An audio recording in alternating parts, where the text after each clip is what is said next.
खुरूज बाब नंबर 8। मेंढक। फिर रब ने मूसा से कहा, फिर उनके पास जाकर उसे बता देना कि रब फरमाता है, मेरी कौम को मेरी इबादत करने के लिए जाने दे, वरना मैं पूरे मिस्र को मेंढकों से सजा दूंगा। दरिया नील मेंढकों से इतना भर जाएगा कि वो दरिया से निकलकर तेरे महल, तेरे सोने के कमरे और तेरे बिस्तर में जा घुसेंगे। वो तेरे अहदेदारों और तेरी रियाया के घरों में आएंगे, बल्कि तेरे तनूरों और आटा गूंदने के बर्तनों में भी फुदकते फेरेंगे।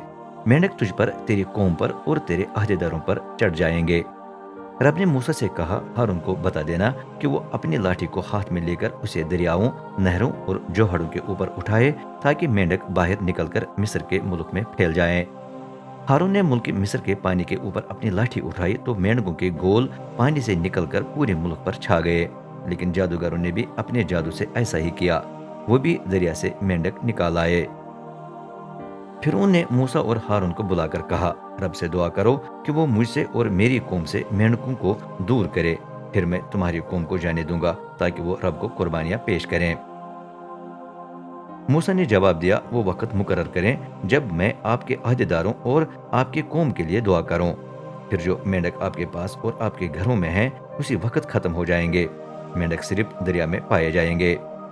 फिर उन्होंने कहा, ठीक है, कल उन्हें खत्म करो। मूसा ने कहा, जैसा आप कहते हैं वैसा ही होगा। इस तरह आपको मालूम होगा कि हमारे खुदा की मानद कोई नहीं है।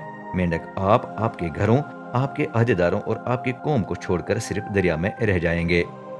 मूसा और हारून फिर उनके पास से चले गए और मूसा ने रब से मिन्नत की कि वो मेंढकों के वो गोल दूर करे जो उसने फिर उनके खिलाफ भेजे थे। रब ने उसकी दुआ सुनी। घरों, सहनों और खेतों में मेंढक मर गए। लोगों ने उन्हें जमा करके उनके ढेर लगा दिए। उनकी बदबू पूरे मुल्क में फैल गई। लेकिन जब फिर उन्होंने देखा कि मसला हल हो गया है, तो वो फिर अकड़ गया और उनकी न सुनी। यूं रब की बात दुरुस्त निकली। जुएं। फिर रब ने मूसा से कहा, हारून से कहना कि वो अपनी लाठी से जमीन की गर्द को मारे। जब वो ऐसा करेगा तो पूरे मिस्र की गर्द जुओं में बदल जाएगी।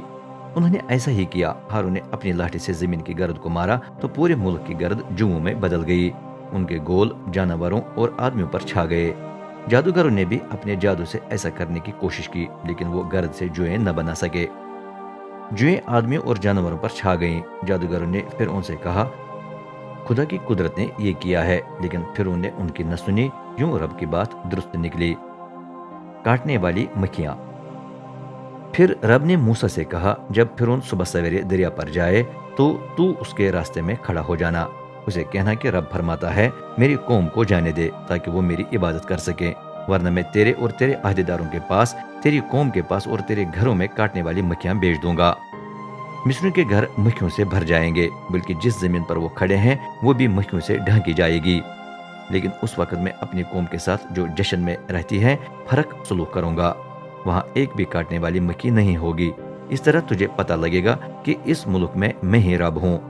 मैं अपनी कौम और तेरी कौम में इम्तियाज करूंगा। कल ही मेरी कुदरत का इजहार होगा। रब ने ऐसा ही किया। काटने वाली मक्खियों के गोल फिर उनके महल, उसके अहदेदारों के घरों और पूरे मिस्र में फैल गई।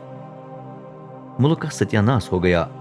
फिर उन्होंने मूसा और हारून को बुलाकर कहा, चलो इसी मुल्क में अपने खुदा को कुर्बानियां पेश करो।